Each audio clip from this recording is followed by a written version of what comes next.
What's going on, guys? Welcome to episode 2 of the GBBS podcast, Games, Books, and Bullshit with Nick and Wendy. My name's Nick. You can find me basically anywhere on your phone where your thumbs can go, all right? Basically anywhere, all right? TikTok, whatever, okay? Content creator right here. I stream on Twitch. It's all the fun stuff. And Wendy, what do you do? That's Nickinator15, right? Or are you the only Nick on the internet? Well, Nickinator15. One day I'll have it all good, you know. One day. I'll be a professional. Second episode, still, ironing out all the kinks. But what's up, everyone? My name is Wendy, better known as Bravo Chick. I'm a content creator on Twitch. You can find me at twitch.tv/BravoChick. And I'm on the Twitter, BravoChick10, because the person has Bravo Chick hasn't tweeted since, since 2013. And Twitter's like, you shall not have that name.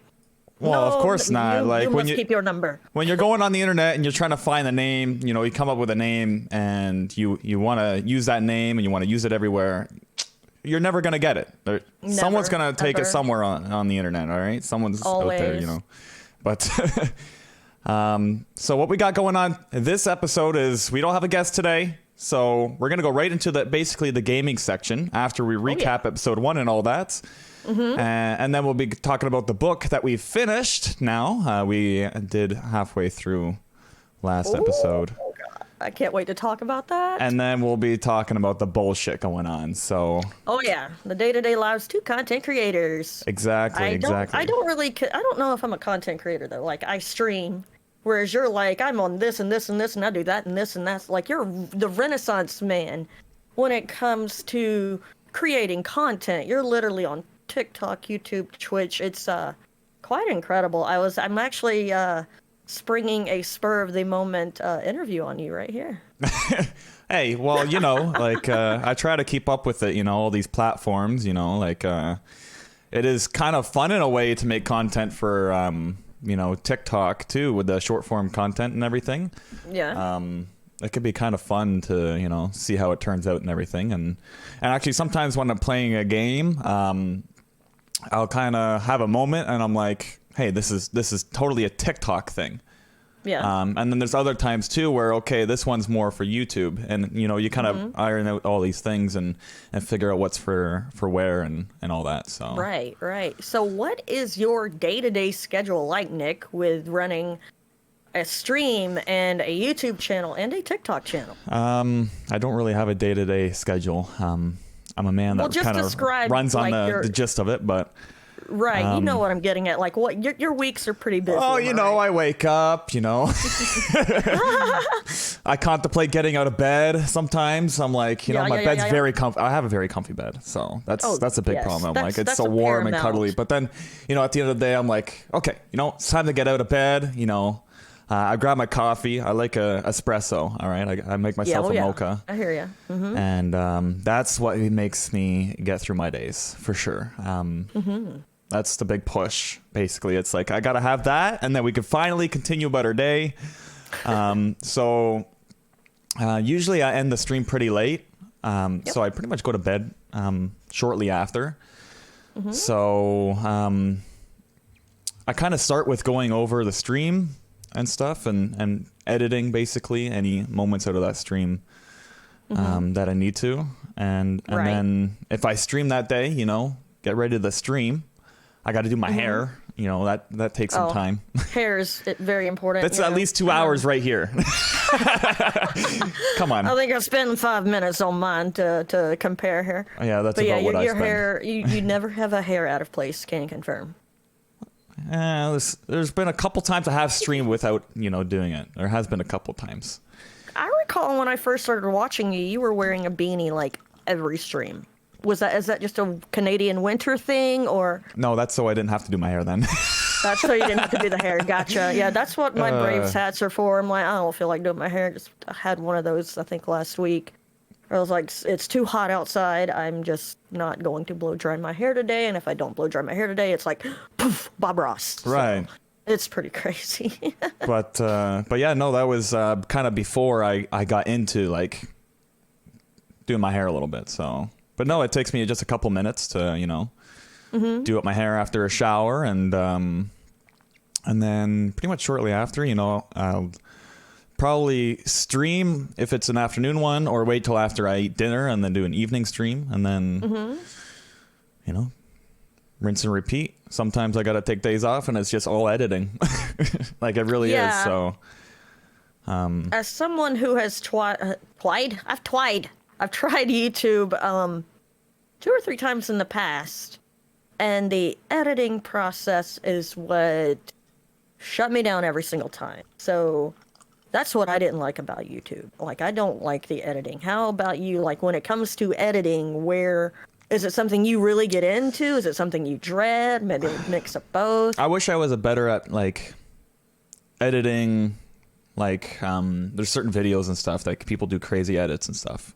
Yeah. Which I would love to do, but my time is spent going through and finding the moments that I can edit out. That's the dreadful part, basically, is going through. But there's been times too, like it's one of those things where I open up the stream and I'm going through it and everything, and then I find so much funny stuff that, like, maybe I didn't even think much of at the time either. Maybe it was funny or whatever. And then I go back, I'm like, that was really funny. that was the moment there. Yeah, right. So it is very interesting, and that's what keeps me going, is making these moments that I have to look at later on down the road, so. Exactly. Yeah. So which, when it comes to the editing process, like, which software do you use? How does that... I use Vegas Pro, and that's just what I've basically grown up using, because it was for a good price on Humble Bundle, actually. And really? Yeah, they had it in the Humble Bundle, and it was like, I think I paid like $20 or $30 to get. From what I hear, that's a really good deal, because I think that's some pretty expensive software. Oh yeah, it's a couple $100s if you want to buy it brand new. So. Holy cow! Yeah. Yeah. That's incredible. And then I've recently done the upgrade purchase for like $100 or something. They have upgrades to get. Is that like a Vegas Pro or something? Yeah, like that, Vegas Pro. I have 19 is the most recent one.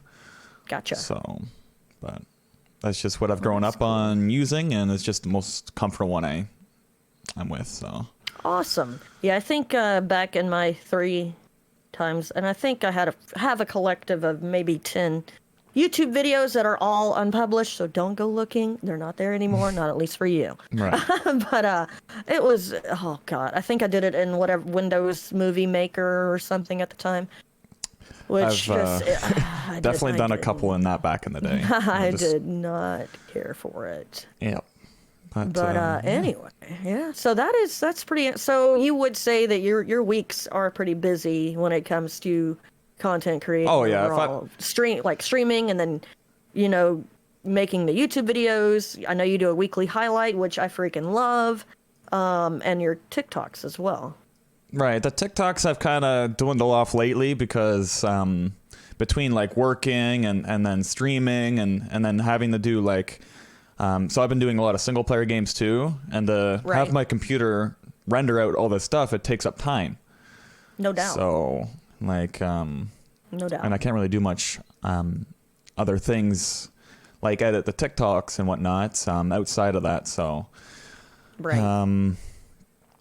but yeah, it's been pretty busy and all that. So you've had to read a book too. So yeah, reading a book on top of that, and that's taking some time away. Yeah, and then going outside and touching grass. Touching grass, yeah. Let me tell you. It's as much as I would love to touch grass, it is literally hell down here in Georgia. There is a really bad heat wave going through. I think it got up to 103 degrees today here in the great Empire State of the South. So going out really isn't an option for us right now. They even closed our zoo down early, like 2 o'clock. They closed the zoo so they could take care of the animals and whatnot. Oh my God, that's kind of interesting, right? Yeah. But that's nice a pretty, yeah. Oh my God. Okay, Mr. Canada. Yeah, it's pretty nice out here, eh? Yeah. Oh yeah. I'm gonna go have my coffee underneath a maple tree there, eh? That's not a bad idea. No, but like reading the book and all that, I've actually been doing it outside when I can, right? Oh, yeah. So I sit out in the sun and do that. So I'm looking forward to doing that in like the fall. It'll cool down here. Oh, I don't know, maybe sometime in October if we're lucky. But anyways, so that's a pretty neat, interesting little look at behind the scenes at someone who does, more than just Twitch, who does more than just streaming, someone that, puts together videos and TikToks too. So I thought that was pretty interesting there, Nick. Yeah. And on top of that, like, it's also more rough doing it because I record all my streams in 1440p. Right. So that's a toll on my system as well, like trying to do all that. So yeah, we have a running pool time. on when Nick is going to kill his computer. But hopefully that won't happen anytime soon. Anyway, shall we jump into the gaming section? Of course. I love games. I love talking about games. I love playing games. Yes. I love watching people play games. Games. So what's been playing here recent? Games. Games. That's how I met you. Video gaming, right? Exactly. Yeah. That's just it, right? Exactly. It's actually how I've met a lot of people lately, right? So. Oh yeah, 100%. Like who has IRL friends? Like, like actually meeting someone in public? Yeah, I don't see anybody around me. I mean, no, that's just like, like I do not like talking on a phone. I will get on a Discord and stay all day. I may not say 2 words, but I will hang out on a Discord and chill. But anyway, getting a little off topic. What have you been playing here recently there, Nick?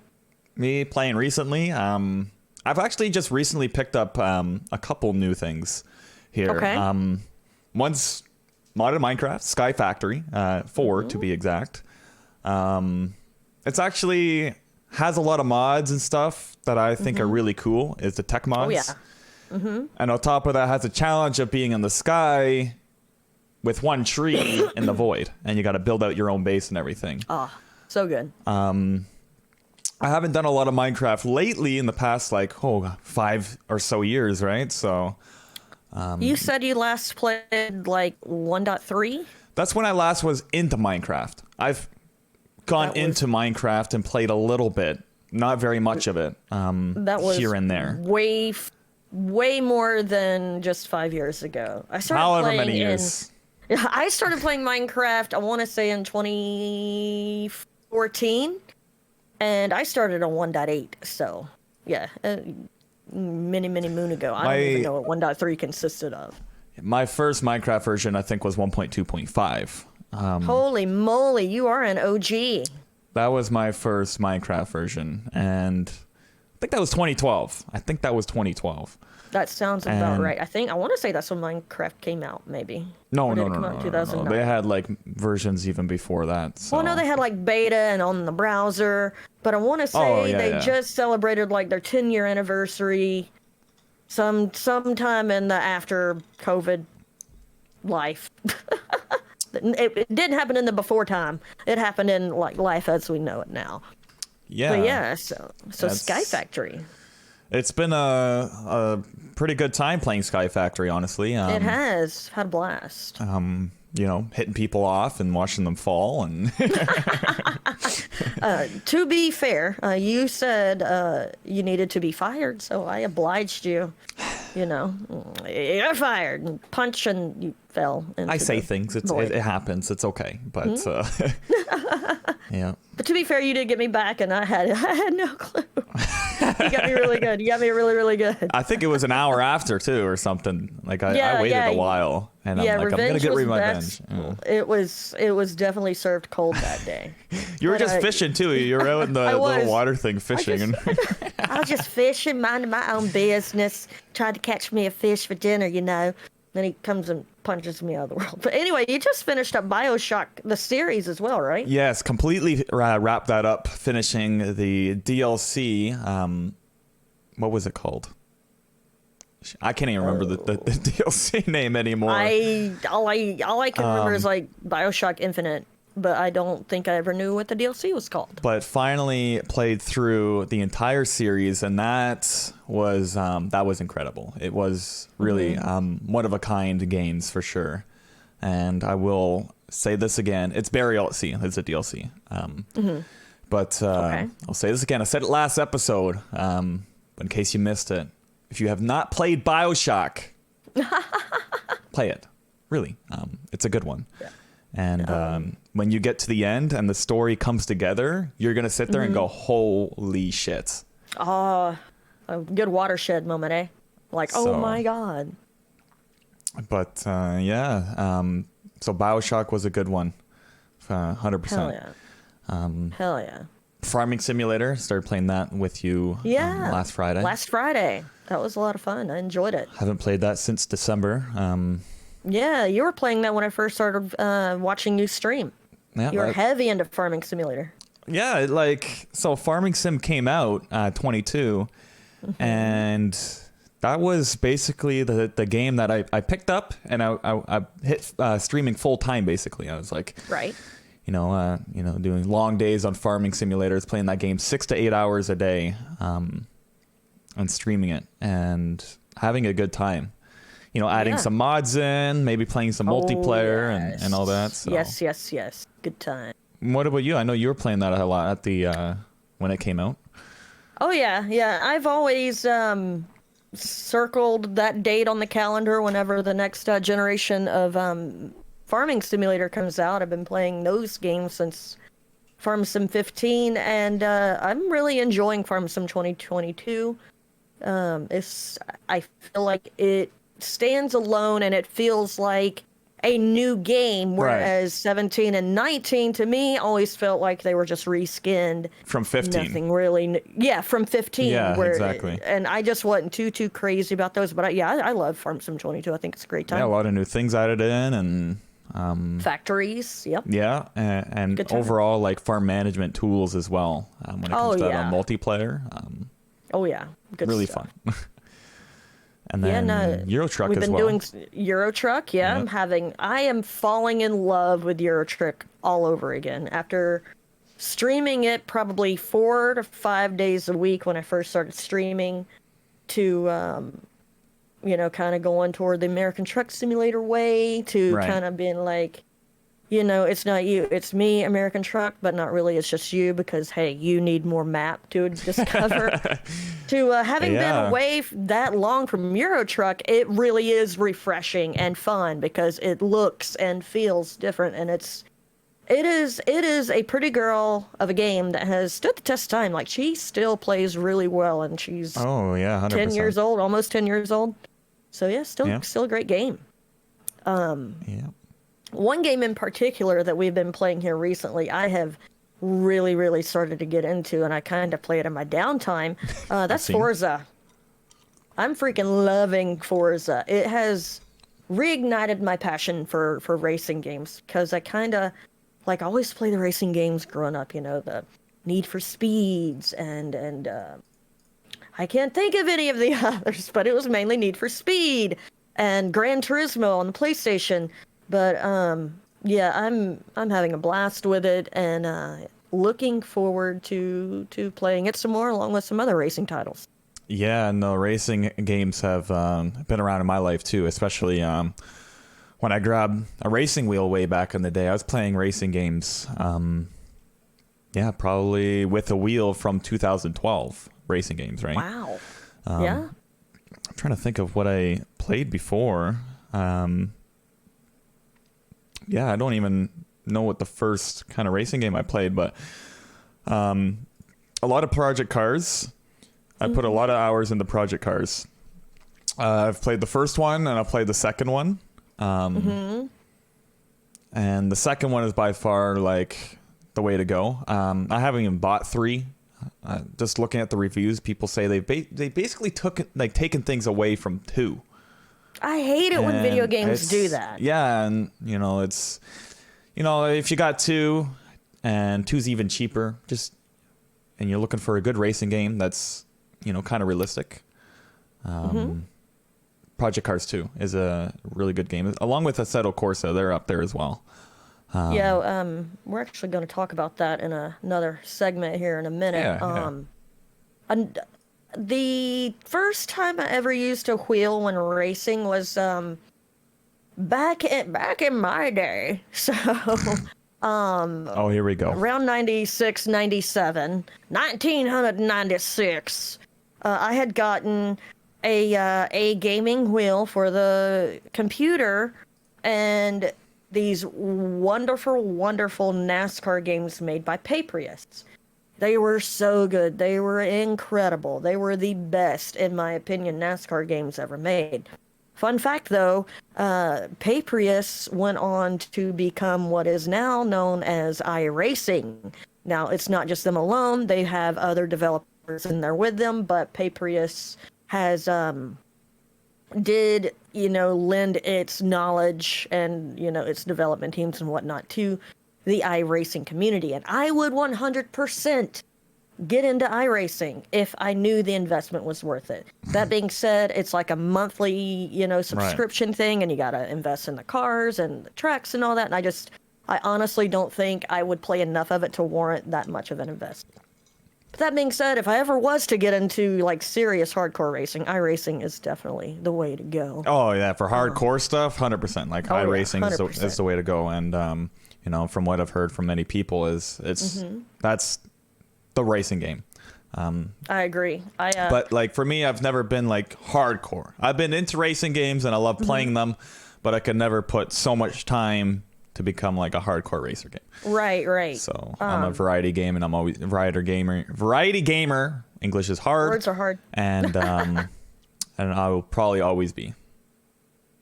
Yeah. So. You also dipped your toe into a new game on the block last night. They're in Good Company. Yeah, Good Company. That is a factory management game, which hits my my soul a little bit really good. It hits real good. I played Factorio, I've played Satisfactory, I've played Dyson Sphere Program, I've played a lot of other smaller factory management games. Captain of Industry a few weeks ago I started playing as well. But Good Company also adds in a twist with employee management as well as markets as well. So you actually build your own products with modules, and you have to kind of work with a market basically. So after you've sold so many items, you go to another phase, and when you go to the next phase, the people want better modules in their product. Yeah. And they're not going to want to buy the product that you had originally as much. So you have to discount that more. And when that iPhone 9 or iPhone 29 comes out, who wants the iPhone 28 anymore? Am I right? Exactly. Oh, yeah, that's just it, right? So you kind of work with that. And one thing I've really noticed with this game that was really interesting is it has co-op multiplayer, which I haven't played yet. I'm wanting to try it out and play co-op a little bit. But I'm kind of surprised you and friend of ours, Bryant, didn't dive into that together last night. I guess he may have been away or something. I could have swore. He was bugging me all day, right? I bet he was. I said, look, I got to finish this BioShock DLC. Like it's been on my schedule, and I got to clear that out. And then I do, and it took a lot longer than I thought it was going to. It took me over 5 hours to beat that DLC. I was very surprised when I wrapped my stream yesterday to see you still in BioShock. I would have, because I had Discord on my top monitor, and I just kept glancing at it every now and then, thinking, he's still on BioShock? Like, I bet he forgot to change his title. Nope. Because the way you were describing it, the DLC to BioShock, it was only going to be like 3, maybe 4 hours max. Oh, that's what I figured. You were on that for quite some time. Yep.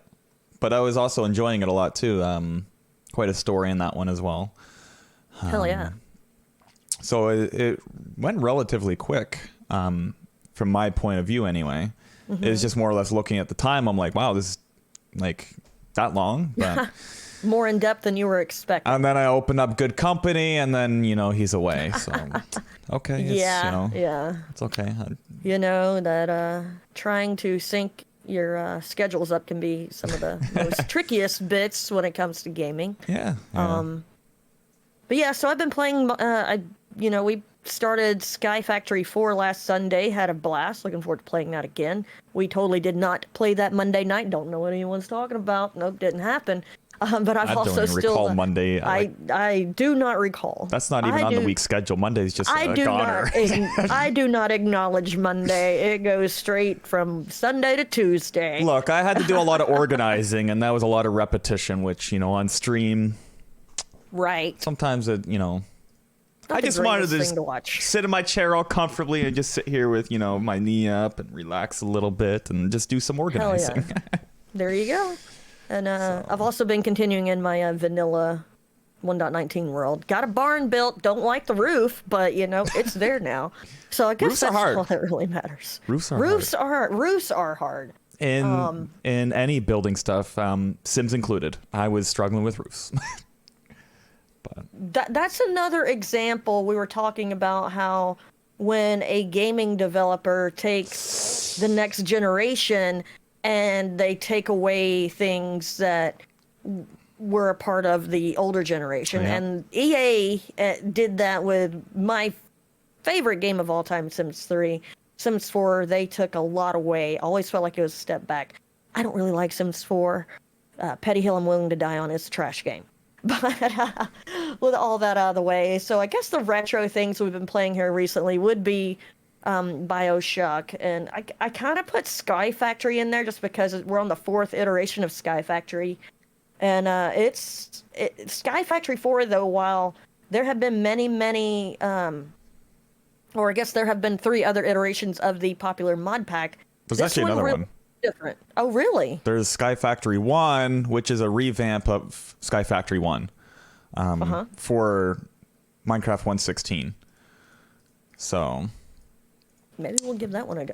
But I tell you, I was looking at some Sky Factory Let's Plays, and there's so much. Sky Factory 4 isn't just Sky Factory. There's so many other ways you can change the world, which is really interesting. Yeah. But another thing is you're going to be diving into a beloved series next week. Yeah, that should be next week. Now that BioShock's out of the way, should be jumping into Far Cry, which is exciting because I've always heard such good things about Far Cry. Especially number 3 and 4. I've heard a lot of good things coming from those games right there. Yes, and I played 4 and loved it. Yeah, and I just never got around to playing those games, and now I'm going to sit down and start with number 3 and work my way through all of them. 3, 4, 5, and even 6, I think. I'm really looking forward to watching your streams and watching you play those. Like, I'm really, really looking forward to that series. Yeah. Can't wait. Even on top of that, there's actually 2 other games that are not numbered, New Dawn and Primal. Okay. So there's a lot of Far Cry games, and those ones are, I think, around 15 hours to beat. Ooh, okay. Maybe even up to 20 hours. So. Yes, it might take you a little bit more time to work your way through the Far Cry series versus BioShock. Yeah, so I might look into doing, full 8-hour streams instead of, I was doing 5 for BioShock and going, okay, this is about halfway. We'll call it up here, do some editing, and then go to the next one or whatever on another day. But yeah, I might have to do 8-hour streams, get through a whole bunch, and so there you go. Grind it out. I'm excited. Grind it out, you content creator, you. Produce all the content. I'm gonna try. So, some games on the horizon that I think we're interested in. You wrote down Aliens: Dark Descent. Callisto Protocol, Witchfire, and Fort Solace. Yes. And 2 games I'm really looking forward to is Gotham Knights Nightwing and Call of the Wild The Angler. Call of the Wild, they're the creators behind the Hunter Call of the Wild. And so now they're moving on to fish. So we're going to be catching some fish really soon, and they're beautiful worlds. Can't wait for that. So I've never played Hunter Call of the Wild. I've seen people play it. I didn't think it would ever be a game I liked because I could never go hunting in real life. I could never shoot a deer. I could never shoot a rabbit. I could shoot a snake. Not George. George is the unofficial GBBS mascot. But if there's a rattlesnake hunting with my gun, I'm gonna shoot it. Now I think I've shot a gun maybe 5 times in my whole entire life, but I will figure out how to kill that rattlesnake before it comes over here, bites me, and I'll die of a heart attack before the even poison can get to me, just because of that phobia thing that we've talked about in the past. Right. Although George is helping me with that, which is pretty cool. Yeah, George is he's a good little boy. He's a good boy. Ball python for those He's a cutie. He's adorable. Very, except very the lovely first time. snake. Yeah, the first time I seen George. I can't recall which one it was. It was either our good friend Sintog or it was our good friend Trucker DJ. They messaged me on Discord and said, hey, Bravo, what's that on Nick's head? And I switched to your stream. I'm like, what kind of hat is that? And then the hat started moving. And I realized it was a snake. And then I freak out because, snake phobias aren't fun. So, but like, I've gotten used to it. Like, I feel like George and I, we've become buddies, So he has helped me a lot. Like, I feel like the next time, like usually in the past, whenever I played 7 Days to Die, I always had to have my community manager and the best moderator on Twitch, Andy, go in and remove the snakes for me. Yes, it was that bad. But now I feel like if we played 7 Days to Die tomorrow, I'd be fine. I'd be like, just there you go. I'm good. I'm good. So we are succeeding. So not only is George, just a nice little snake, he's actually helping people get over snake phobias. He is. What do they call those pets? Like a comfort pet? Companion dog. He's a companion snake or a comfort service snake. A service snake. That's the word I was looking for. Oh, that's wonderful. So moving on to some game news. Summer Games Fest 2022 put on quite the display, showing new and upcoming games such as Aliens Dark Descent, Marvel's Midnight Suns, Minecraft Legends, Gotham Knights Nightwing, and a new generation of everyone's favorite simulator, Goat Simulator. Along with new titles, it was announced that Last of Us is getting remade and will be out for PlayStation 5 in September, to be followed by a PC version at a later date. More Call of Duty Modern Warfare 2 gameplay was revealed that teased the new game's campaign. The Dark Water demo takes place aboard a boat sailing through a storm. COD fans are without a doubt counting down the days as the title will be coming toward the end of October. I'm personally, I'm excited for Modern Warfare 2, but I'm not counting down the days. We got lots of other way cool games that are coming out. So see, we just had a family reunion, and I'm pretty sure my cousin was like looking at his watch every minute. Okay, that's one less minute to Call of Duty. Yep, okay, that's 5 less minutes because I'm pretty sure Modern Warfare, I know it's true of my nephew, but I'm pretty sure it's true of all my cousins too. Their favorite iteration of Call of Duty was Modern Warfare. So I know, or Modern Warfare 2 rather. I know they're really, really pumped and really, really excited. Oh yeah, I'm pumped and I'm ready for it, but I got many other things that I need to put my mind to before that comes out. So yeah, when Call of Duty gets here, it's just going to be a games, books, and bullshit with Wendy.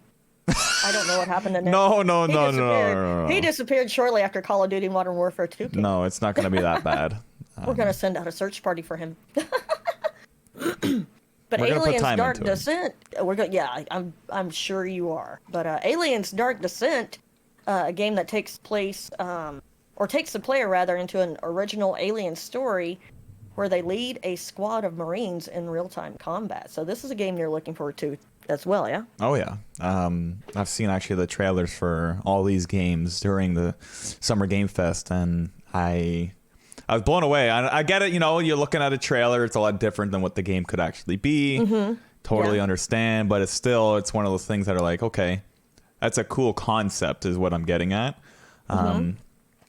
I don't really know too much about the game, so most of these games we talk about, I'm probably going to wait till after they come out. See how people talk about them and all that before I, spend some money on them. But we'll see. We'll see how it goes. I'm also known to, say that, and then the game comes out, I'm already bought it and I'm playing it. Take my money. Yeah. So we'll see. We'll see how it goes. We'll see. Callisto Protocol is promising to be one hellish, frightening ride as the demo lays out brutal deaths for not only the enemies, but also the main character. Your Callisto Protocol nightmarish adventure begins December 2nd of 2022.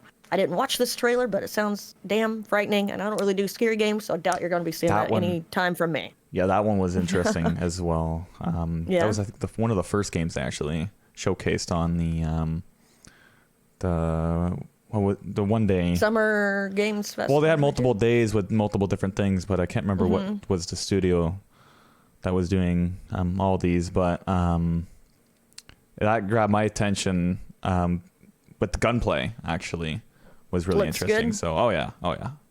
I'll have to go watch I read the premise of it and I'm like, holy shit, that sounds scary. And I don't do scary movies or scary games. So I was like, yeah, no, next. Yeah, But that one definitely maybe is I'll have a kinda look. scary. And, I've been thinking, God, I don't want to do this to myself, but people have a lot of channel points in my stream. And I have been thinking about like one where it's like pick the game, and I know people, cough, trucker DJ cough, who would probably spend upwards of 100,000 points just to get me to play, I don't know, Five Nights at Freddy's or something like that. But it's it's something I'm mulling over and I haven't decided yet. Yeah. This next game I'm really excited about. Gotham Knights Nightwing has a trailer that will give you goosebumps and have you ready to jump back into the DC universe. The premise of Gotham Knights Nightwing is that Gotham's favorite son, Batman, has fallen. Crime rampaging as ever, more than ever, in fact, to be met with the force of characters such as Robin, Batgirl, Nightwing, and Red Hood. I'm really excited about this game. Oh yeah. Can't wait to play it. Same It's gonna be a here. lot of fun. And once I saw it, I'm like, oh my gosh, another like I guess Batman style game too. You know, Gotham Knights and everything. It's the Batman family is what we're looking at here. Really. I never even conceived of the whole DC universe post Batman. I never like the thought of his death never occurred to me. So that's gonna be really interesting. Right, and that's actually another series I'm going to be jumping into one of these days. Is hopefully before this game comes out, is all the Batman games. So They're like I want to say it was Batman Arkham. I have played it. I haven't played it like cover to cover, but it is really really good. I really enjoyed it. Minecraft, or Mojang rather, announces a new game, Minecraft Legends, a co-op strategy-based game where the player unites overworld enemies such as skeletons and creepers to build a force to overthrow the invading piglin army while pushing back the Nether's corruption. This game won't be coming anytime soon, but it should be out sometime next year. As a huge Blockhead and Mega Minecraft fan, this is right in my alley. Can't wait. That's going to be a lot of fun. yeah, it's an RTS game, over the shoulder. I guess I haven't played it, but I think it's StarCraft style. I think something like that. So Okay. it is definitely an interesting take. And I haven't played Minecraft Dungeons, but it's another game I want to get into Minecraft style. That seems really cool. And Friend of ours, Tendrick, and one of his friends, they got into Minecraft Dungeons. Not too far after, not too well. Let's say they played it. Words are hard, but they seem to enjoy it a lot, and I kept hemming and hawing on it. But maybe that's something we can schedule in the future. right. As far as our beloved Truckers MP goes, or not Truckers MP, American Truck Simulator rather. Let's see, where did I write that? Did I write it in here? No, I didn't. Oh God, where did it go? Panic button. Oh yeah. So SCS, the developers of American Truck Simulator and Euro Truck Simulator 2, they have been pumping out a lot of information about Montana here recently. Yes, So they have. my hypothesis is we may see Montana when 1.45 comes out, which would be awesome. And Because I think I'm ready. they've also had a history of they're showcasing a DLC. They're getting like hype up around it. And then all of a sudden they say, hey, it's coming out, and it's coming out in like 2 weeks. Like it's right Not before. even that long. Yeah, Like, not even that long. It's going to be out in 3 days type. Yeah, it's so 100%. I'm really excited. Really can't wait. It's gonna That be a good being state. said, SCS kind of called me on my lie, and they posted about Texas today. I think they're really trying to keep us off I did see guard that. on which one's going to be next, Montana or Texas. Maybe they'll surprise us both and give us both at the same time. I give that about a 2% chance of happening. It'd be interesting to see, but they've been God. talking about Texas for a very long time. I want to say one of the developers said that they have been working on Texas since 2018. So that has been a long time. Yeah, looking forward to more DLC from them. Back to Truckers MP, though, the beloved mod for these trucking games announced that they are looking into incorporating buses and supporting AI on their servers. Could be interesting. That could be very interesting. Could be I can interesting. only imagine going down Kelly Duisburg Road when there's like 300 people on that road, like real players, and then you incorporate traffic to that. That's going to be a nightmare. A fun one, though. A fun one. Right. So, Are we ready to jump into Steam or? yeah, let's talk about the Steam Summer Sale that started today. Yeah, so for those who aren't aware, Steam runs seasonal sales. Basically, they have summer sales, autumn sales, winter sales, spring sales. They do it all. It runs for about 2 weeks. Actually, it runs for exactly 2 weeks each time. And they throw a whole bunch of games up for sale. And people basically can't do anything but open up their wallets and spend money on games. Spend my money now. I think I have 3 games sitting in my basket right now. Yeah, I've got a lot on my mind that I'm thinking of picking up as well. Games that I'm gonna be streaming for like single player and all that, and games that I want to get for multiplayer. So kicking off, for games that I actually like, we mostly own and stuff, but Satisfactory is 40% off. Really good deal. Really good game. Pretty good deal. It's still in early access and still being developed all the time. Even though their updates take many months, they're pretty big updates. They just came out with an update though. Like Yes. the latest update came out like a week ago. So fresh new content to explore right now in Satisfactory. And that is something on my list because I want to say, don't quote me on this, that they have dedicated servers now. And that was always kind of my reserve because I didn't want to. I like when it comes to a game like that, I can't play it by myself because I ain't smart enough for that. But also, like, I don't want to be like, okay, I'm done now, so I'm gonna close the world. That is kind of that's not good.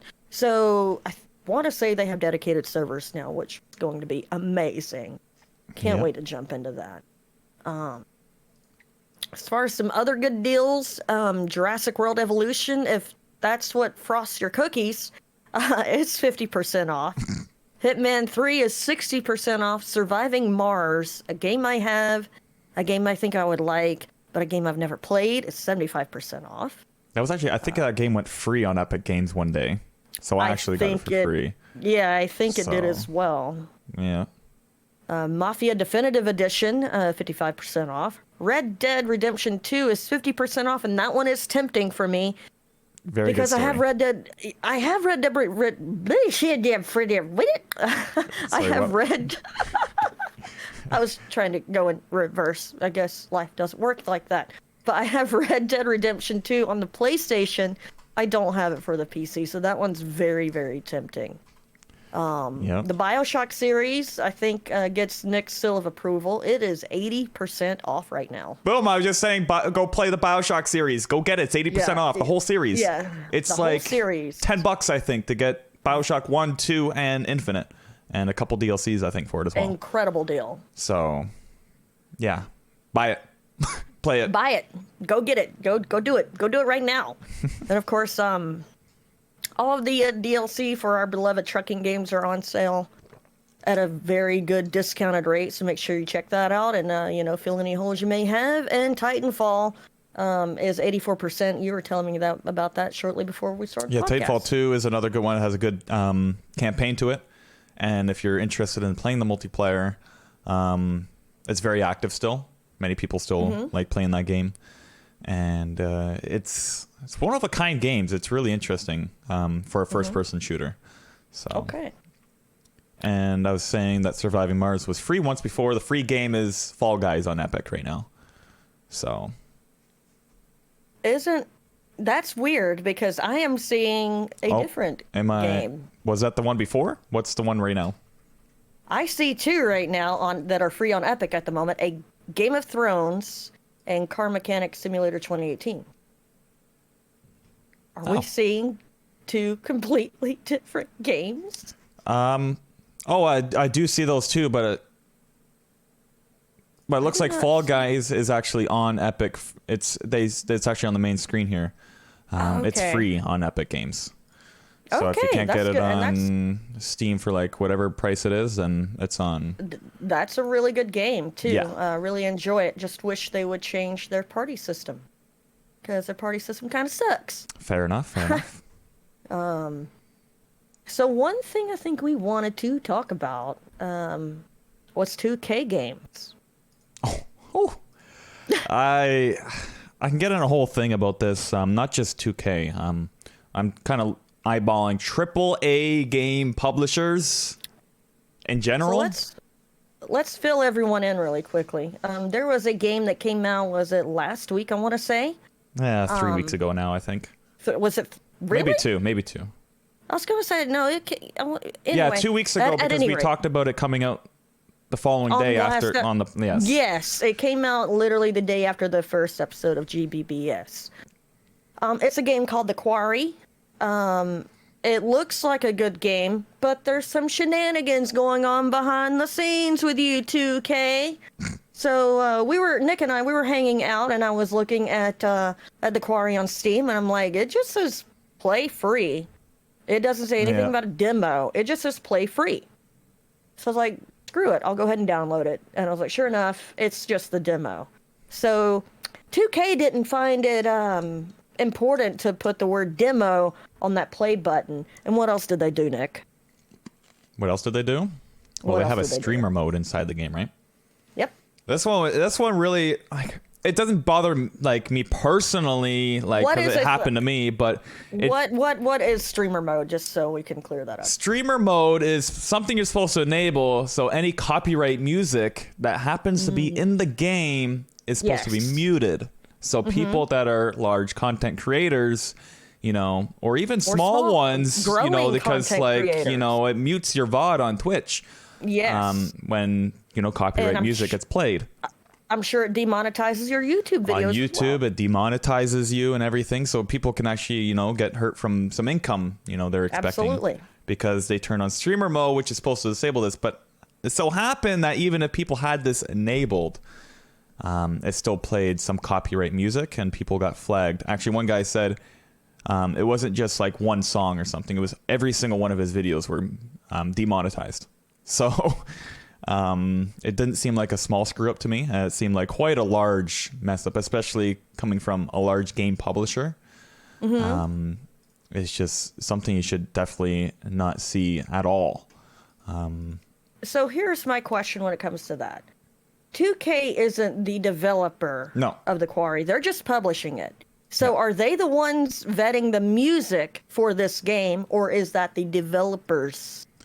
That would be in the developers, but the publisher would also lay out the funds and give deadlines for all this stuff.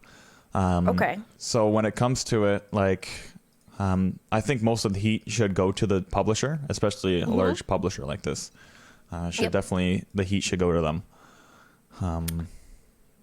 But I find it flabbergasting that you're going to have a streamer mode and you're not going to vet the music that plays when that is turned on. Then what's the freaking point, you know? I don't know, I found that the game is stupid. Full price game, big publisher, and they can't just hire another guy to make music for the game. Of course, you can't do that. You don't have to even put a streamer mode in there. You know, they just one guy. You just hire an extra person, makes the music for the game. Then you don't have to worry about all that. Then nothing's muted, so it runs. Everybody has the same experience, even when you watch a video or somebody stream it. It's all the same that you're gonna get in game, but that's gonna cut into your profit margin, isn't it? That just begs the question, why have a streamer mode if it isn't, you know, a streamer mode? Yeah. So that became incredibly frustrating. But you had some other bones to pick with AAA publishers there. Yeah, so there's got to be like some kind of connection here with AAA and AAA goddamn, you know, calling roadside assistance, because that's what you're going to be doing with these video games, basically. God, I swear... Every single time a AAA game comes out, you go to download it, you play the game, connection issues, bugs, Is there any quality control or what? these are supposed to be the big money makers, the biggest games of the year, and they all are shit. The At least for the funny first thing bit. about that, back until several years ago, they would have beta testers, but now they just release it in like a beta mode. Yeah. And anyone who wants to pay for the game when it's in beta can be the beta testers. So beta testers used to really get paid. I'm sure some still really do, but it's like now you pay to be a beta tester. But even at that rate, you have all this collective of people playing your games and reporting bugs, and yet you still release your game and it's full of bugs. Yep. Like, that does not compute. All I know is I've definitely come across a lot of indie game developers that have way more polished games. So Yep, I would agree to that. support indie game developers, guys. Really do. Yeah. And 100%. and stop pre-ordering AAA game titles. Just don't Hell do it. yeah. Just don't do it. Say no to AAA. And no, not your car mechanic people. Yeah. Quick So. little side bend here. We said something recently, and I think it's good to repeat. Don't skimp out on anything that connects you to the ground. Your shoes, your bed, your tires. So, pay for AAA. They're gonna keep you rolling. Anyway, so yeah, whilst the Summer Game Fest of 2022 was going on, and I don't know if that's the the first one in its little is that the first Summer Game Fest? Because it's the first time I've ever heard of it. Personally, yeah, I've never heard of it before, honestly, but I'm sure it was something else. But because of EA being canceled, then Yep. I think that E3. really E3. What did I say? A lot of people would love to cancel EA. Oh. That's a Freudian slip if I ever heard one. Oh my God. Yeah. Cancel EA, guys. Yeah. They cancel EA. They're shit. But no, because of shit on E3 other being games. canceled, I think that's Yep. where most game developers went to. Yeah, I want to dive into that really quickly. So, E3, what was set to be a digital-only program this year, was recently canceled altogether. The ESA, didn't know that was the thing, that is the Entertainment Software Association, stated the reasoning behind this is to focus and devote all energy and resources to delivering a revitalized physical and digital E3 experience in 2023. Now, I find this really interesting because I know for as far back as I remember, I always knew, ooh, it's summertime, almost time to watch E3 and get my mind blown away because it's going to be full of awesome sauce. Yes. But, so what was once a powerhouse convention revealing and teasing and announcing the next latest and greatest game titles has now started to trend in the opposite direction, with big key players such as Nintendo and Sony having pulled their keynotes for several years now. One does wonder if the better years of E3 are behind them. So, yeah, I don't know. I feel like E3, it is a very, very small nail to hit, and they've got to hit it good next year. Otherwise, I don't know if E3 will continue to be a thing, because all of these, Microsoft, Nintendo, Sony, Blizzard, Ubisoft, they do their own. EA, they do their own, shows, and you can watch them on Twitch and YouTube and pretty much anywhere, Facebook, and they're covering their own stuff, and so they're like, we don't need to give you millions of dollars to go showcase our game anymore. We're just gonna go live on Twitch and talk. We're gonna about save it our money, ourselves. Yeah. and profit it all, but I think the biggest CEO thing with another- E3 is for the in-person convention center and going in and it's open to people to go in and and look at all this stuff firsthand. So we might see if it comes around as a big hit next year. It might. I feel like they really got to hit it out of the park in order for it to even be a thing. I feel like if they don't, I feel like E3 may be done. Yep. But I guess all time will tell on that. We'll see. Could be We anything. will see. It could be Could anything. be. It just could be one of those big things that come out of, COVID, in person, convention, like biggest Yeah, convention. true. This is one of the biggest conventions there were for gamers. It Actually, is. it was. But, I'm pretty sure the biggest. it was one of the biggest. If I could only go to one convention, it would probably be TwitchCon though. I'd rather go to that than E3. So is that it for the gaming? Yeah. I think so. We've talked a lot about games and a lot about. We have talked so much about gaming. We love games. That's why. We love games. We love video games. I mean. So what's next? Yeah. What do we got going on next? So let's see. The second B, the first B rather, in games, in GBBS stands for books, because we're not just about games. We're about, food for your mind and your eyeballs too. So we're about the books. We're about getting down, being nerdy, and talking about. That's right. Super nerd here. Super nerd. Super nerd. Yeah, exactly. But books are just as good as gaming, I think, sometimes. But a huge spoiler alert. If you are reading or you want to read The Sanatorium by Sarah Pierce, go ahead and fast forward now. It looks like this. Great if you guys book, are able to watch. 10 out of 10. Very nice. Really, very nice book. really, really, really good book. Highly recommend it. So if you don't want it spoiled, continue listening. Otherwise, cut to where, the BS starts here in about 10, 15 minutes down the line. I'll have time anyway. codes in there and everything, so There you for go. you to skip to. So. There you go. So, the Sanatorium, brief description of the book. It's a book based around a sanatorium in the Swiss Alps. Yep. The main character goes there. Her name is Elin. Elin and her boyfriend, Will? Is that his name? Yeah, I forgot the his name. boyfriend name is Will. Yeah. So they go to the sanatorium, which has been converted into like a resort, because her brother is getting engaged. Now, where we left off last time was... I don't remember. Nick, take it away.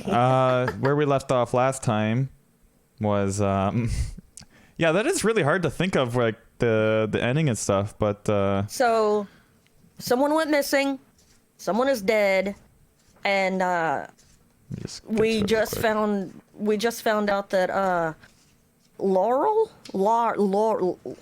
it's French names. Apologies, dumb American here. I'm French stupid. Therefore, it's really hard for me to do names. But it's like Laurel. I'm just gonna call Lori. Was the girl getting engaged to Elin's brother? She goes missing.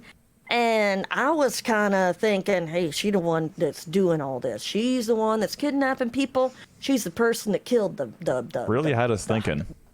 The hotel maid, yeah. But dun dun dun, she turns up dead. Yep. So it couldn't have possibly been her.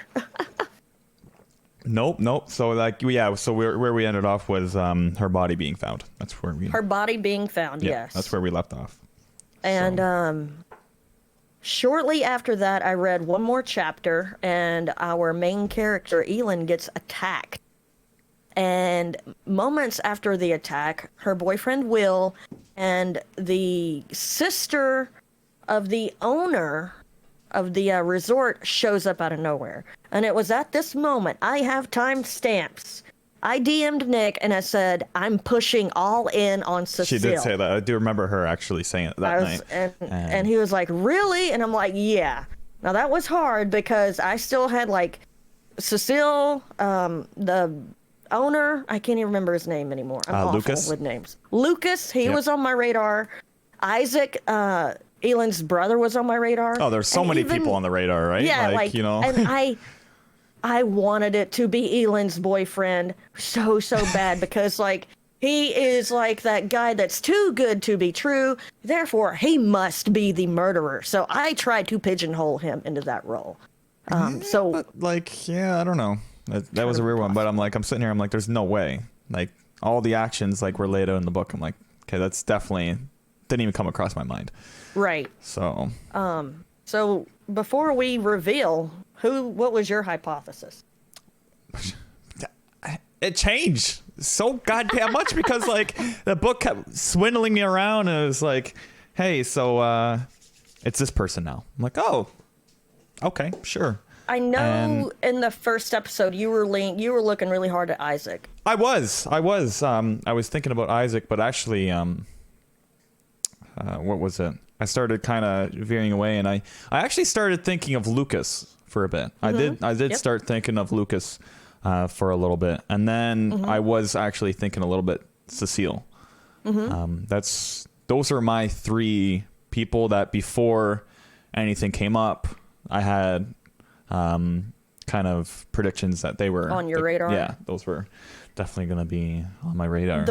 The way the book reads early on, it really paints Isaac in a bad light, and I was like, they're almost painting it in a too bad of a light. They're trying to point. He is, you know, what's called a red herring. You know, look at this while I do that type of thing. And I'm like, that's what put me off pretty quickly on Isaac. I was like, fair enough. She thinks Isaac killed her little brother. We're going to get into that also in a minute. And so I was like, no, I don't think so. Lucas, I thought of Lucas, but then I was like, why would he want all this bad press for a resort that he just opened?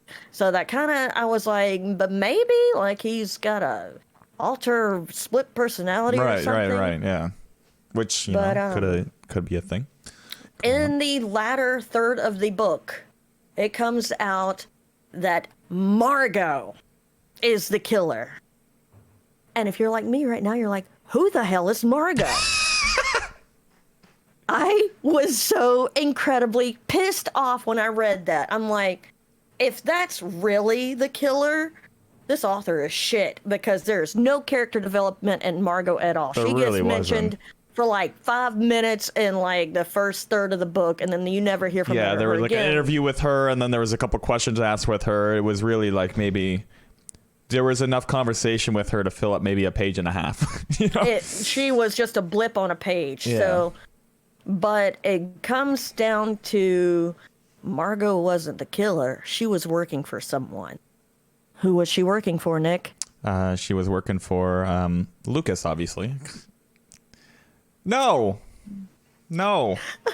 wasn't Lucas, because so that's really when they went down into the cave, like the underground thing. They went down into underground, and basically it was like a hidden tunnel and everything. It was Elin. It was Elin and Lucas that went down there, and they found Margot dead. They found Margot dead, and immediately Lucas took off. Yep. Which paints him in a pretty bad light. And closed the door behind, and this is where Elin's thinking, like, okay, like, it's Lucas, right? Dun, dun, dun. So Margot's working for Lucas, and this was the first kind of thing we kind of came across. And then it wasn't until later on where Elin started going through the office. Was it Lucas's office? Lucas's office. And found the mask. And found a mask in... Smelled like chlorine. Which we're going to get into. Swimming every day. We're going to get into here. So, like, she was in the office with Cecile, and then she left, and then Elin kind of put the puzzle together that, okay, it's Cecile. And how she figured that out was because the chlorine gas mask, the things she said. What was that quote that she said? There was something. God. Yeah, I can't remember. She said something. And it put her into a bad spotlight. With Elin. So then Elin immediately ran to the pool because she knew that was Cecile's comfort zone, and if she was going to do anything bad, it was going to be in the pool. So what happened? She was about to murder her brother. Cecile was about to knock off Lucas. Like, oh my God! Like, I was sitting there like, can my mind be turned into a different path in such a short time than, you know? And her reasoning behind it was, it kind of went off into left field for me a little bit. So apparently, like, when Cecile was younger, she got like molested by one of Lucas's friends, and Yep. Lucas and their family just covered it up and said, "Don't worry about it."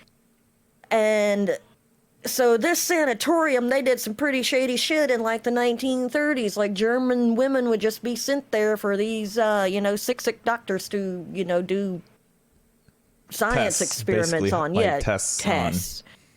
But they were And, completely normal people, right? Like healthy. Yeah. They didn't have the book says they would send strong, like, independent thinkers that were female than someone in the male family, a dad, a grandfather, something like that.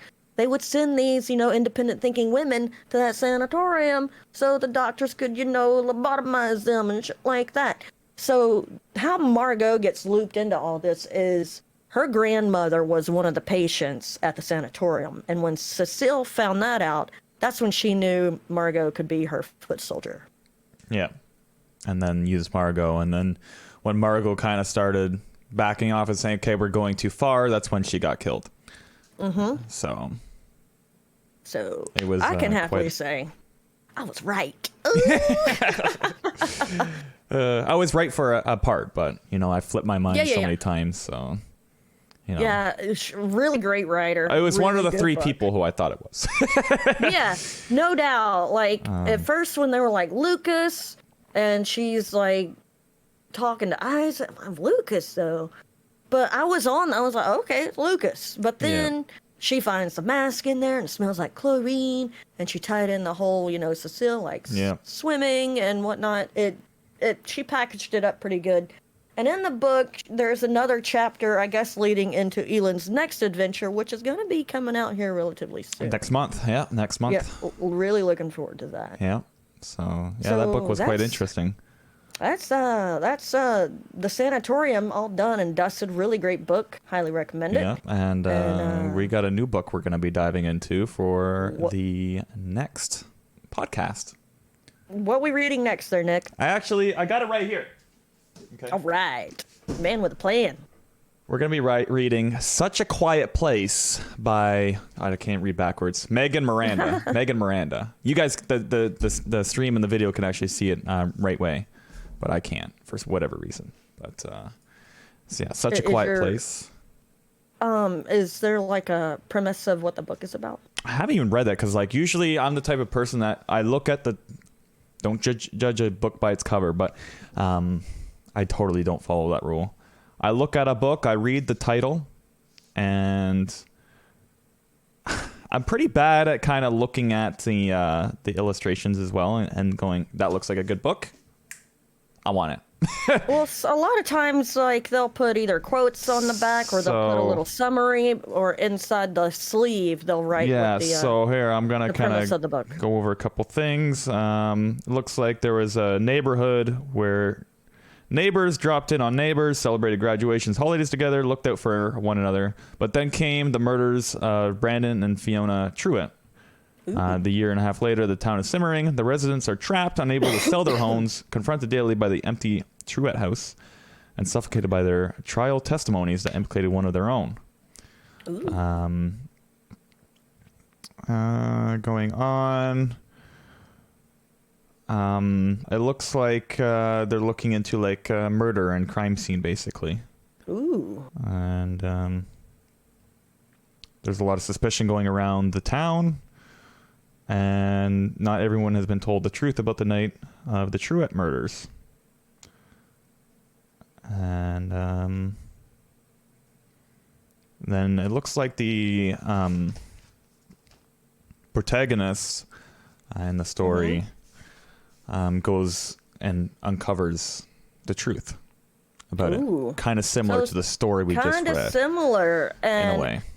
Another similar thing is these are both on Reese Witherspoon's book club list, right? Yeah. Oh, yeah.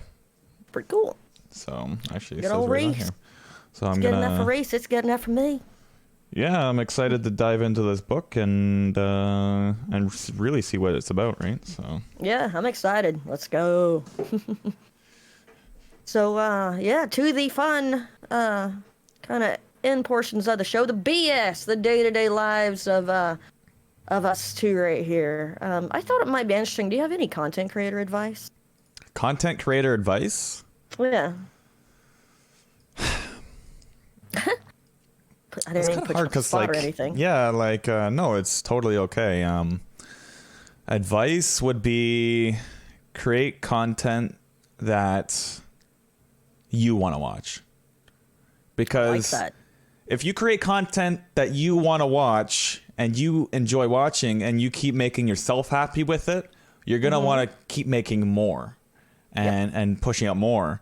And it's also very likely that someone else, if you enjoy it and you really enjoy like watching and stuff, someone else is probably going to enjoy watching it too and have a good time. Yep. So that's my solid advice. If you don't enjoy watching what you made, change it up. Yeah. Change it up. Change something, and keep going. Don't give up. But yeah, that's my solid advice. That's some really good. Create the content you want to watch. That is really, really good. It's something I actually do. Is a lot of times I'll go back and watch my highlight videos, my TikToks, and everything, and I enjoy watching it. So. I've been watching your view of Sky Factory 4 from Sunday, and I'm really, really enjoying it. Yeah. Some advice that I would give if whether you're streaming or you're creating videos for YouTube, don't pay attention to the numbers, not at first anyway, because all it's going to do is, make you anxious, make you apprehensive. It may make you want to stop. It may make you discouraged. So just don't look at them. Some advice that I got before I started streaming was stream or, produce your content as if you've got 40,000 people watching you. Yeah. And then treat those 40,000 people as if there are only 4 people in the room. And what does that mean? That means when you get interactions, be it a YouTube comment, TikTok comment, or someone tweets you, or someone comes into your chat room, give them their due, give them their time, and build that relationship. And before you know it, you'll have a community. So yeah, don't pay attention to the numbers. If it's your passion, if you're thoroughly enjoying doing it, just do it. Just do it. Just enjoy it while you're doing it, and have fun with it. Yeah, like when I'm streaming or whatever, I don't necessarily care how many viewers I have, but I care about each and every single viewer that's in the stream. Absolutely. Whether you're chatting, whether you're lurking, anything, right? I care about each and every person that's in there. But the overall 100%. Number that it shows on my screen, it's at the end of the day, it's it's just that. It's just a number. It's just a number. It doesn't judge anything. Don't let it discourage you, because there's even trends on Twitch. Viewership can be down. And you don't even see it. But when you look at your viewer number and it's down, even though across Twitch, the whole site could be, down. Lower on Twitch, you're going to go, what am I doing wrong? Or why don't people want to watch me? And it's not that. It's really not that at all. So don't let, like right now, with it summertime and kids are out, Twitch may be a little slow right now. And they're out doing summertime things. They're going to the water parks. They're going to the theme parks. They're going on family vacation. So yeah, don't let the numbers discourage you. Just keep being you. Pump out your content, and just keep at it, and you're gonna be just fine. And don't overdo yourself. Don't overdo yourself. Try to stick to almost like a schedule in a way. Consistency is key. Yeah, and punctuality is a big one too.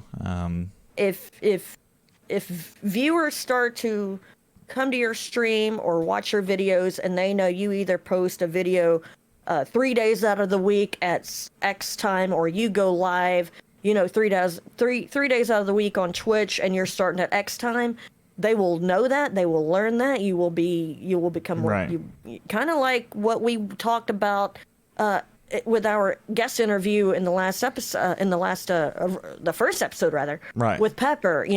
Being consistent is what builds a community on Twitch. Yep. And I would say that probably crosses over to YouTube as well. Oh, 100%. Like I always try to have, my weekly videos every Wednesday, people are going to know to expect them every Wednesday. Yep. I don't exactly have a time because I usually upload them on Wednesday, and YouTube can take some time to process or whatever it does. So I don't really have a time. It's usually in the afternoon to evening. But like, you know, same with my monthly, when I did monthly best of, those were usually on the 1st of the following month. I had those posted. And it's just consistency. It's a big part. Whether people are looking for it or not, creation. you know, I have no idea, but people, you know, could just be expecting. Yeah. You know? So, and I have no idea, but I just do it. So, and same with like my single player. When I do my single player run throughs and everything, I post all those to YouTube as parts, and I have it set up so one part goes up every single day at the same time. I just use the schedule feature on YouTube to do that. Right. So, and I I've I've had a video going up every single day for months now. So you've got a quite streak going then. yeah, exactly. Hell yeah. So what you currently interested in? What you been doing apart from away from the computers? Oh, so I talked about this last time. I actually went out today again, was on my bicycle. I actually went out for a little bit over an hour. Good time. Went out with my brother, actually. Went out for a bike ride through town and everything. And very nice day. Definitely getting that exercise on and all that. I biked, would have been just over 16 kilometers, which is just over 10 miles. That is awesome. Just over 10 miles for Imperial. Would kill me. Freedom units. That would kill me. You know, biked on and did my thing. I keep calm and bike on. That sounds like a shirt. And you know, I usually, how I bike is to improve my fitness, and I actually use my heart rate to judge that. So I keep my heart rate somewhere between 140 and 160 beats per minute, which is where you want to be at to improve your cardio. For cardio. Yeah, okay. Exactly. You have one of those e-watches? I need to get an e-watch. Yeah, it's actually a Fossil smartwatch. A Fossil. Yeah. Okay, cool. I do that and try to keep it in there. If it goes higher, it's whatever, but you know, it's I didn't fine. know. Well, I don't fitness very well. I'm fitness dumb. But I've always thoroughly enjoyed riding my bicycle. Good time, and it's just like you're getting exercise and you really don't even realize it half the time. I would realize it right now because it's literally lava outside. It is so hot. There's no way I could ride my bicycle right now. I'm so fortunate. So where I used to live, even though it's still in Canada, it was still like we would get the very humid, hot days. Where I am now, I find we don't get that very often, or even at all. Like it's barely humid here. It's more just a consistent. You know, it's hot, but it's not humid. It's not like disgusting. Right. So that makes it very bearable. Swamp ass. To put it like that, yeah, no swamp ass. Yeah. So all good in that department.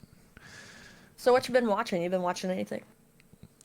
I haven't even watched it in a little while, but my most recent show I've been watching is Chicago Med. And I'm a little bit of a sucker for like those kind of shows, like med shows and everything, because I had my eyes on being a paramedic at one point. Actually, very recently, be a great paramedic. I was going to go through and be a paramedic and everything, but I kind of cut that off. Nick in the house. And you know, I was like, you know what? I'm choosing to be what's it called, accountant instead. Oh, yeah. Because I can start my own thing. And that's why I want to do school for that, is I can do my own business that way. Right. And kind of do my own thing. Whereas paramedic, I'd be stuck to a schedule, stuck to a bus. Like, no matter what, I can't start my own job that way. I can't go out and be like, hey, I got my own ambulance. You want to... Right. You know? Nick's ambulance service. That's why I kind of... and just tell all the hotties, you look like you could do with some oxygen. Want to step in my rig and I'll get you an IV. Hey, baby, you're looking a little dehydrated. Do I need to prick you? Or like, you know, on the man. side of the ambulance, be like, Daddy Nick's hospital services. Oh my gosh. Oh, that's funny. Yeah, I have always enjoyed doctor shows. One of my very favorite shows is ER. I've watched it a couple times now. Really great show. I've always wanted to watch the Chicago PD, Med, and Fire. Yeah, and don't they kind of overlap with each other? They do. So you see characters from like all the shows and everything, right? And Yeah. And so I'm working through Chicago Med. I'm on like season 6 of 7 or something right now. So I'm actually almost like caught up. And then I was going to work my way and actually watch Chicago PD. And I was, before being thinking about being a paramedic, I was thinking about being a cop. I've had all these things in my mind. So, and then to go on with it, you know, watching Chicago Fire, you know, I've also been having thoughts of being a volunteer firefighter. So that'd be cool. One of my like best I still have friends, thoughts of that. he's a firefighter. Derek, he's a good guy. So Good guy, Derek, out there saving lives. I'm like, you're just a good guy. Why are you such a good guy? well, And that's it's like how funny. why I've wanted to do all these things, is just to help people out. You're a you good know? guy. Yeah, you're a good guy, Nick. So Like, I don't have a bad thing to say about Derek. Don't have a bad thing to say about you. oh, really? But yeah, Derek also has Derek also, he loves video games. So whenever we're together, we're just like, nyah. Oh, there You you know, go. and we drive other people crazy talking about our video games. Yeah. Of course, you know. Video games. You know, the so- people were... I know. Well, we're usually at my favorite local watering hole, Third Base Bar and Grill, and we're usually there to play poker. So, and it's usually a bunch of like older white men, and they're like, video games, need to go outside and get some fresh air, you know, that kind of thing going on. But yeah, no, he loves video games, so we always talk about it. He asks me, you know, about how my stream's doing, all that's pretty cool. Nice. But yeah, back to shows. I am currently watching Ozark. Phenomenal show. No spoilers. You ain't getting no spoilers out of me. Just started the final season yesterday, and I'm like, oh my God, this show, it elevates in my eyes with each season. Right. And the best thing I think it runs a parallel to Breaking Bad. And the fact that in Breaking Bad, you're watching the drugs, you know, you're Right. watching Heisenberg get his science on, creating that blue myth that, you know, drives everyone That crazy. was such an incredible show. I wish I could watch that again for the first time. Like, I really do. Oh, I know. Oh. So it is my goat. It's the greatest of all time. Like, I freaking love that show. I think Walter White is one of the best characters created this century. So I freaking love it. Like, Yeah. Breaking Bad is one that I will go back to time and time again. I've watched it over and over several times. But yeah, Ozark, it kind of follows the same side, or the same. They're kind of telling the same story. But Marty Bird, the main character of Ozark, he's telling the money laundering side of it and how shady that shit gets. And it's just such a good series. Can't brag on it enough. Yeah, And I'm another behind one on that that one. I want to get caught up on that show. So yeah, like I was so like when I heard the final season came out, I was so terrified I was going to get spoiled via social media. oh, So I of was course, like, always. you know, I was so afraid of it because it's like I don't want to be spoiled. I want to know how this show ends. So I'm trying to rush through it, but at the same time savor it at the same time, Yeah. which is kind of counterintuitive. But I've also started watching Parks and Recreations. Such a great, Never heard of that. It is such a great show. It is cut in the same vein as The Office. The way The Office was produced, where Oh, like that's- it's just a camera crew following around these bunch of idiots in an office. It's Yeah, the same way with yeah. Parks and Recreation. They're just That's following awesome. around this the Parks and Recreation department at City Hall. It is Right. hilarious. Such a good show. Really enjoying that. Right on. Also started watching The Web of Make Believe, which is a new Netflix documentary. Has 6 episodes covering everything from swatting to sex extortion online. So it is Wow. fascinating. Interesting. Really, really interesting. And, you know, it can be relatable because it has a lot to do with what we're doing right now, which is doing something over the internet. Yeah, 100%. Be safe. So Be safe out there. Be safe. Be safe out there. 100%. Know who you're around, and don't give out your information. Okay, you might get an email from a Saudi prince saying he's gonna give you a lot of money in exchange for your social security number. Don't do it. Don't That's do actually, it. so that's like another thing actually that was brought up recently. About being like on the internet and being like a content creator, I guess specifically, is you have to wear thick skin. Yes. And 100%. I don't want to say that and push people away from trying to be a content creator, streamer, or whatever. But when it comes to it, at the end of the day, you're online. You're interacting with people online. They're behind a screen. You chose to put yourself out there. Exactly. And you don't know who you're going to come across. And these people could be the weirdest and you know, most bizarre people you've ever come across because they're behind a screen.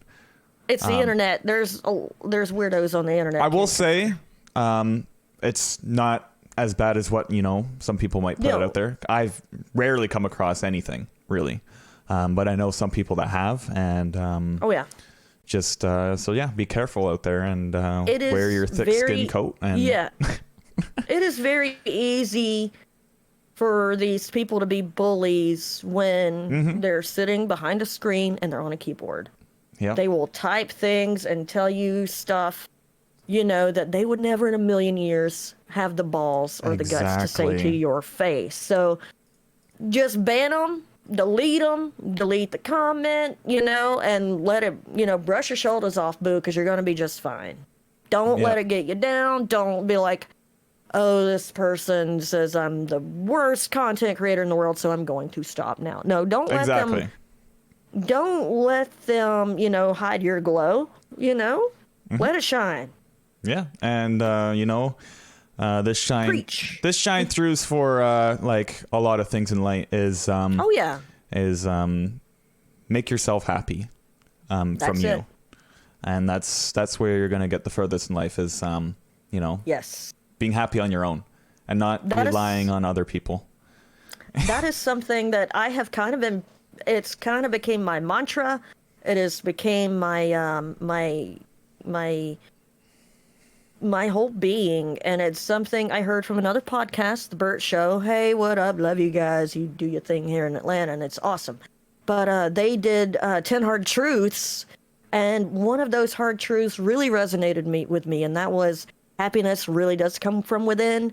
You're not going to find happiness in another person, in anything you can buy, or you're not going to find happiness in money. You're not going to find happiness in going somewhere. Right. While those things may, you know, oh, I love going to, you know, Miami. Which You're is fine. relaxed, but that's fine. But true happiness really does come from within, and I can speak to it. Like, I'm the happiest I've been in a really long time. So yeah, know your worth, learn what makes you happy, and live your best. You want to surround people that add to your happiness, right? Yes. So you know.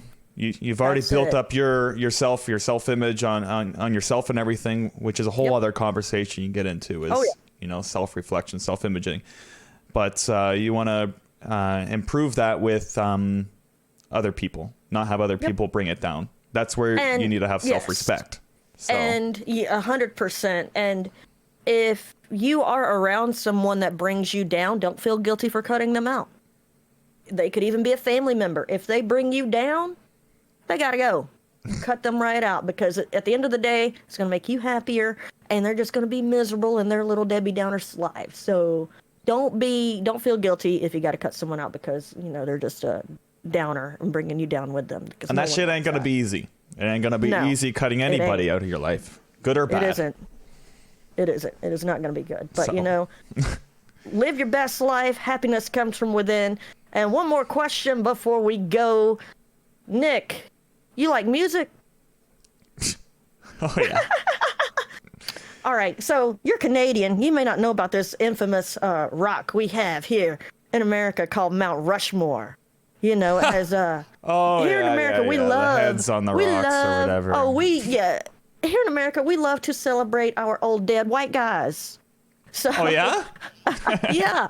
So, you've got like Washington and Jefferson and Teddy Roosevelt and Abraham Lincoln up there. However, if there was Nick's Mount Rushmore of music, who would be up there? And it isn't a right or wrong question. Okay. Who's on your Mount Rushmore? Because this is my problem with music, is I usually do not go after artists per se. I don't. Mm-hmm. There's been a couple times, I like certain artists and stuff, but it's more or less I choose a song that I like, and I run with it. There's been music from an artist that I've liked the song from, but I don't like their other song. Okay, I feel you. That happens a lot. But I do kind of have 3 people so far I've already come up with in my mind. Okay. Lay it out. One would be this is the only person I've went to the concert was Travis Scott, and the only reason why is because he truly has brought forward a whole, almost like a generation or era of music in a way, which is quite incredible. Did he pass away? No, that was. Are you sure? I'm sure you're thinking of Juice WRLD. No, I thought Travis Scott passed away. No. I thought they were doing like this whole freaking like major big concert deal. No. I think he was the guy that had somebody like die in his audience during one of his concerts. Okay. Yeah, I'm wrong. It isn't Travis Scott. It's someone else. Continue. But I was going to say, I just recently saw an Instagram photo of him either today or yesterday. So yeah. Travis Scott is not dead. I had that confused with someone else. But no, I don't want to see hashtag RIP Travis Scott trending on Twitter. Okay. I like a lot of his music. Okay. So that's one. Another one would be Ed Sheeran. He is good call. Yeah, he's a very good singer. Very. I love the stuff that he very produces. Talented man. My most recent song that I love the most from him would be Bad Habits. Shivers is another good one, and those are the more recent ones. I'm bad with song names as well. Baby, now take me into your loving arms. I don't do song titles. I know song artists. Right? Song titles I'm bad with. And that, so that's my number 2. And number 3 would I just recently found this one, and you know all about it. Oh yeah, you're putting her on that Rushmore already. I'm going to, because just how creative and she's great. Using Twitch as a platform to grow from the start, which is kind of interesting. But bravo, Wendy is also. You've never seen Bravo and Wendy in the same room together at the same time. Ooh. So no, she, like you said, is too good for Twitch. Her name is Anel Stahl, and she does what she calls is I guess, what kind of music does she produce? What is it? The good kind. Yeah, basically that.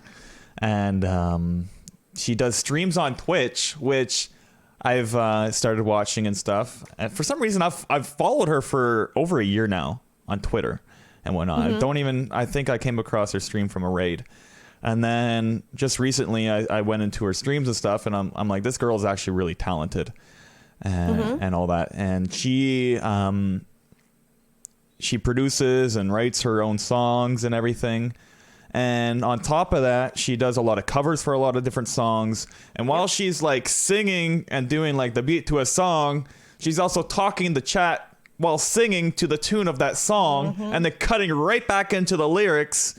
And while playing the piano or the guitar. The piano, the guitar, everything. It's super talented person. Very, very crazy to see. And on top of that, she has a title, our label on her stream called Stand-Up Comedy, which she is very funny. She's very funny. Is hilarious. She has a good vibe, really good vibes and all that, and very incredible. So and when I say she's too good for Twitch, like, I love my Twitch fam, but she needs to be in either Nashville or LA cutting records. She is that freaking good. Like, she is amazing. So she's already said she's trying to do, she's going to TwitchCon. She's going to set up like a live thing. Yeah. At TwitchCon, which is really neat. And That then is she's super gonna awesome. do a couple little tours on the East Coast as well. So. Mm-hmm. Hell yeah. And what about you? Awesome. Who's up on your Mount Rushmore? You know, I'm a bit longer in the tooth than you there, Nicholas.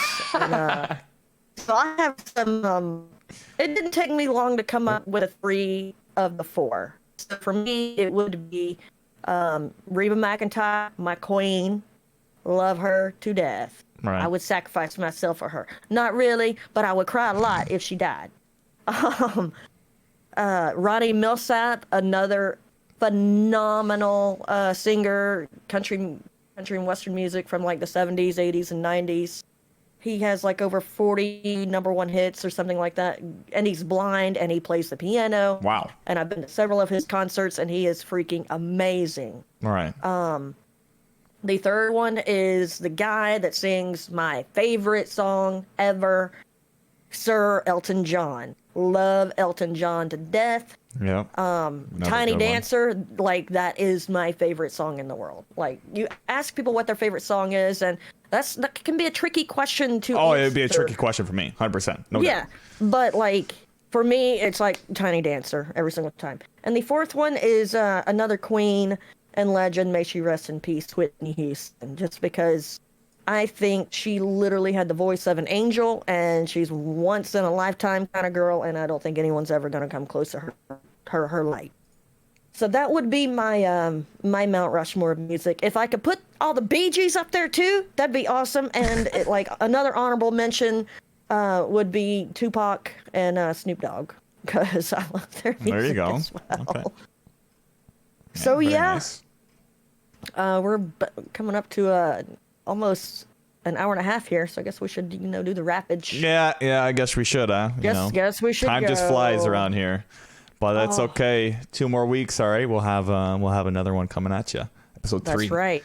That would be live July 7th. Mm-hmm. Right, and posted for July 8th on all the platforms. Hopefully, if Spotify actually does their thing over there, hopefully we hopefully. It took like over a week to get us onto Spotify, so hopefully it doesn't take that long. So it should be fine now that the account and everything's all set up. I think it should be okay. So we'll see how it goes.